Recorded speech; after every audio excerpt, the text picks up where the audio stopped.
Delhi railway station पर भगदड़, 18 लोगों की मौत गलत घोषणा बनी हादसे की वजह।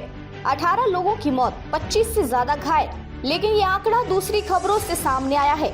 नई दिल्ली रेलवे स्टेशन पर शनिवार रात को दिल दहला देने वाली घटना सामने आई है, जहां प्रयागराज जाने वाली ट्रेनों के लिए उमड़ी श्रद्धालुओं की भारी भीड़ के बीच भगदड़ मच गई।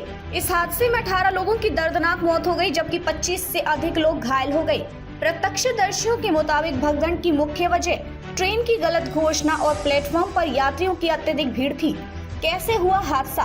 प्रत्यक्षदर्शियों ने बताई पूरी घटना शनिवार रात करीब 9:55 पर नई दिल्ली रेलवे स्टेशन के प्लेटफॉर्म नंबर 14 और 15 पर भगदड़ मच गई। हजारों श्रद्धालु प्रयागराज महाकुंभ के लिए ट्रेनों का इंतजार कर रहे थे। इसी दौरान रेलवे की ओर से प्रयागराज स्पेशल ट्रेन के प्लेटफॉर्म नंबर 16 पर आने की घोषणा की गई।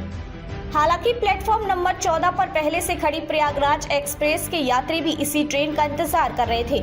जब उन्होंने घोषणा सुनी तो उन्हें लगा कि उनकी ट्रेन प्लेटफॉर्म 16 पर आ रही है और वे तेजी से इधर भागने लगे।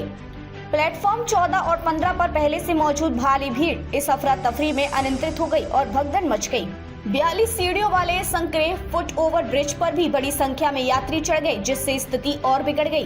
प्रत्यक्षदर्शियों ने बताया कि धक्का मुक्की के बीच कई यात्री नीचे गिर गए, जिन्हें भीड़ ने कुचल दिया। दम घुटने की वजह से कई यात्री बेहोश हो गए, जिससे मृतकों की संख्या बढ़ गई। रेलवे स्टेशन पर मौजूद कुछ कुलियों ने बताया कि उन्होंने पहली बार इतनी बड़ी भीड़ देखी थी। मृतकों में 10 महिलाएं, 3 बच्चे, बिहार और दिल्ली के सबसे ज्यादा यात्री शामिल। इस दर्दनाक हादसे में 18 यात्रियों की मौत हो गई, जिनमें 10 महिलाएं और 3 बच्चे शामिल हैं। मृतकों में से 9 यात्री बिहार के, 8 दिल्ली के और 1 हरियाणा का निवासी था। रेलवे ने क्या कहा? प्रशासन की सफाई। रेलवे अधिकारियों ने इस भगदड़ की वजह बताते हुए कहा कि स्वतंत्रता सेनानी एक्सप्रेस और भुवनेश्वर राजधानी एक्सप्रेस के लेट होने की वजह से स्टेशन पर पहले से ज्यादा भीड़ थी। जब प्रयागराज स्पेशल ट्रेन की प्लेटफॉर्म 16 पर आने की घोषणा हुई तो गलतफहमी के कारण प्लेटफॉर्म 14 और 15 पर खड़े यात्री प्लेटफॉर्म 16 की ओर दौड़ पड़े।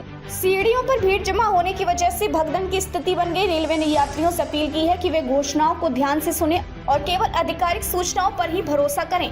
पीड़ित परिवारों को आर्थिक सहायता की घोषणा। सरकार ने इस दुखद हादसे में मारे गए यात्रियों के परिजनों को 10 लाख रुपए प्रति मृतक की सहायता राशि देने की घोषणा की है। घायलों को विशेष चिकित्सा सुविधा। रेलवे प्रशासन ने उच्च स्तरीय जांच के आदेश दिए हैं। रेलवे ने उठाए कदम। प्रयागराज जाने वाली ट्रेनों के लिए नया प्लेटफॉर्म तय। इस घटना के बाद रेलवे ने महत्वपूर्ण निर्णय लेते हुए प्रयागराज जाने वाली ट्रेनों के प्लेटफॉर्म में बदलाव किया है। अब भविष्य में प्रयागराज जाने वाली सभी विशेष ट्रेनें प्लेटफॉर्म नंबर 16 से ही चलाई जाएंगी। स्टेशन पर भीड़ नियंत्रण के लिए नई रणनीति बनाई जा रही है। केवल बोर्ड के चेयरमैन सतीश कुमार ने घटनास्थल का दौरा कर उच्च स्तरीय जांच के आदेश दिए हैं और कहा है कि इस तरह की घटनाओं को रोकने के लिए यात्री प्रबंधन प्रणाली में सुधार किया जाएगा।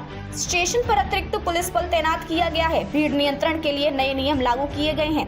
प्रधानमंत्री मोदी और अन्य नेताओं ने जताया शोक। प्रधानमंत्री नरेंद्र मोदी, गृह मंत्री अमित शाह, रक्षा मंत्री राजनाथ सिंह और दिल्ली के उपराज्यपाल वी.के. सक्सेना ने इस हादसे पर गहरा शोक व्यक्त किया है। भगदड़ के बाद रेलवे ने महाकुंभ मेला स्पेशल ट्रेनों की घोषणा की। महाकुंभ मेले के दौरान श्रद्धालुओं की सुविधा के लिए रेलवे ने 4 विशेष ट्रेनें चलाने की घोषणा की है। नई ट्रेनें और उसका रूट। ट्रेन संख्या 04420 शाम 7 बजे नई दिल्ली से रवाना हुई। गाजियाबाद, मुरादाबाद, बरेली, लखनऊ, रायबरेली होते हुए फार्मा मऊ जंक्शन पहुंचेगी। ट्रेन संख्या 04422 रात 9 बजे नई दिल्ली से चलेगी। गाजियाबाद, मुरादाबाद, बरेली, लखनऊ, रायबरेली के रास्ते फावा मऊ चलेगी। ट्रेन संख्या 04424 रात 8 बजे आनंद विहार टर्मिनल से रवाना होगी। गाजियाबाद, मुरादा, बरेली, लखनऊ, रायबरेली होते हुए फाफा मऊ पहुंचेगी। ट्रेन संख्या 04418 दोपहर 3 बजे नई दिल्ली से चलेगी। गाजियाबाद, चिपियाना, बुजुर्ग, कानपुर, लखनऊ, वाराणसी, दीनदयाल उपाध्याय जंक्शन होते हुए दरभंगा पहुंचेगी।